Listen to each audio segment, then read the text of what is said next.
Hello friends, welcome back my YouTube channel Shivali's kitchen and blog. आज আমি তোমাদের সঙ্গে শেয়ার করতে চলেছি আমার ছাদ বাগানের একটা ভিডিও। চলো দেখি আমার ছাদ বাগানে কি কি গাছ আছে, সেটাই আজকে আমি তোমাদেরকে দেখাবো। চলো অপেক্ষা না করে দেখে নেওয়া যাক আমার ছাদ বাগানে কি কি গাছ আছে। তো এখানে দেখো রয়েছে নয়নতারা গাছ। আমার সারা ছাদ বাগান জুড়ে কিন্তু নয়নতারা গাছ মানে ভর্তি রয়েছে, মানে ওর বীজ পড়তেই থাকে আর সারা বাড়ির নয়নতারা গাছ কিন্তু হতেই থাকে। আর এখানে দেখো রয়েছে কাঞ্চনমল্লিকা দিদি। সো কাঞ্চনমল্লিকা দিদির গায়ে দেখো অলরেডি ফুল ফুটতে শুরু করেছে আর গাছ ভর্তি অনেক কুড়ি রয়েছে।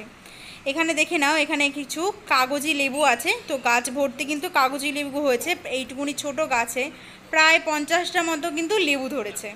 চলো তোমাদেরকে একটু লেবুগুলো দেখিয়ে দিই। এই দেখো এখানে দুটো গাছ রয়েছে, দুটোই কিন্তু একই লেবু গাছ। দেখতে পাচ্ছ এখানে ঠিক কতগুলো লেবু হয়েছে। আর দেখো কাঞ্চনমল্লিকা গাছে কিন্তু সুন্দর সুন্দর ফুল ফুটে আছে। আর কিছুক্ষণ আগে যেহেতু একটু বৃষ্টি হয়ে গেছে, তো গাছগুলো দেখতে খুবই সুন্দর লাগছে। চলো আরও দেখিয়ে দিই। তো এখানেও রয়েছে নয়নতারা গাছ আর রয়েছে অ্যালোভেরা। অ্যালোভেরা গাছগুলো কিন্তু অলরেডি অনেক চারা বেরিয়েছে, চারা বেরিয়ে কিন্তু ভর্তি হয়ে গেছে এখানে আমার অ্যালোভেরা গাছ। আজকে একটা নতুন গাছ লাগানো হচ্ছে, সেটা হলো এখানে একটা পেয়ারা গাছ আনা হয়েছে, সেটাই আজকে এখানে আমরা এখন লাগাবো। মেন এটার জন্যই কিন্তু আমার আজকে ভিডিওটা তৈরি করা। এখানে দেখো আমার কর্তামশাই কিন্তু গর্ত করতে শুরু করে দিয়েছে, যেহেতু গাছটা এখানে লাগানো হবে। আর যেহেতু এখানে আগে একটা গাছ ছিল, সেই গাছটা মরে গেছে, আর সেই গাছটা এখানে নেই বলে এখানে কিন্তু সারা বাড়ি দেখতে পাচ্ছ নয়নতারা গাছে ভর্তি হয়ে গেছে। তারই মাঝখানে গর্ত খোঁড়া হচ্ছে। এখন এখানে এই পেয়ারা গাছটা লাগানো হবে। তো দেখো দেখাচ্ছি, এদিকে আমাদের গর্ত খোঁচা হয়ে গেছে, এখন গাছটা লাগানো হচ্ছে। আমার কর্তামশাই গাছটা এখানে লাগাচ্ছে। দেখো এই যে উনি এখানে গাছটা পুঁতে দিয়েছেন। এখন হলো গাছের গোড়ায় মাটি দেওয়া হবে। ওই মাটি দিতে শুরু করেছে।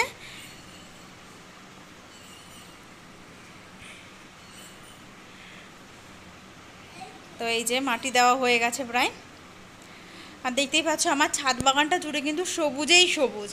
আর সবুজের মধ্যে কি সুন্দর ছোট ছোট নয়নতারা ফুলগুলো কালারিংভাবে ফুটে আছে, কি অপূর্বই না লাগছে দেখতে। আর যেহেতু খানিকক্ষণ আগে বললাম যে একটু বৃষ্টি হয়ে গেছে, ওই জন্য গাছগুলোর চেহারা কিন্তু একদম বদলে গেছে। তো চলো আবার একটু এই লেবু গাছের এখানটায় এসেছিলাম, লেবুগুলোকে তোমাকে একটু ধরে ধরে দেখিয়ে দিচ্ছি। দেখো লেবুগুলো কিন্তু খুব সুন্দর হয়ে গেছে, আর লেবুগুলো কিন্তু খাওয়ার মতনও হয়ে গেছে। এখন আমি মধ্যে একদিন একটা ছিঁড়ে খেয়েছিলাম, খুবই ভালো, মানে নিজের গাছ থেকে ছিঁড়ে খেতে কি মজাই না লাগে বলো।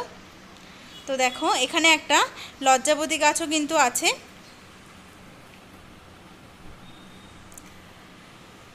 দেখো কি সুন্দর ফুল ফুটে আছে। চলো তোমরা দেখতে থাকো। ও আর এখানে রয়েছে দেখো একটা রজনীগন্ধা ফুল গাছ, চলো সেটাও তোমাকে দেখাবো। এখানে কিন্তু এই রজনীগন্ধা ফুল গাছটাই দেখো ফুল ফুটতে শুরু করেছে। আমার কিন্তু এখানে অনেকগুলোই রজনীগন্ধা ফুল গাছ আছে, আমি তোমাদেরকে একটাই দেখালাম। আমার ছাদ বাগানে কিন্তু একটাই গাছ আছে, সেটা তোমার সঙ্গে শেয়ার করলাম।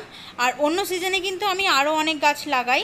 তো এখন এই মুহূর্তে একটাই গাছ আছে, আবার যখন গাছ লাগাবো তখন তোমাদের সঙ্গে শেয়ার করব। তো আমার এই ভিডিওটা ভালো লাগলে অনেক পরিমাণে লাইক শেয়ার কমেন্ট করবে, আর নতুন বন্ধু হলে অবশ্যই চ্যানেলটা সাবস্ক্রাইব করে দিও। Tata bye bye.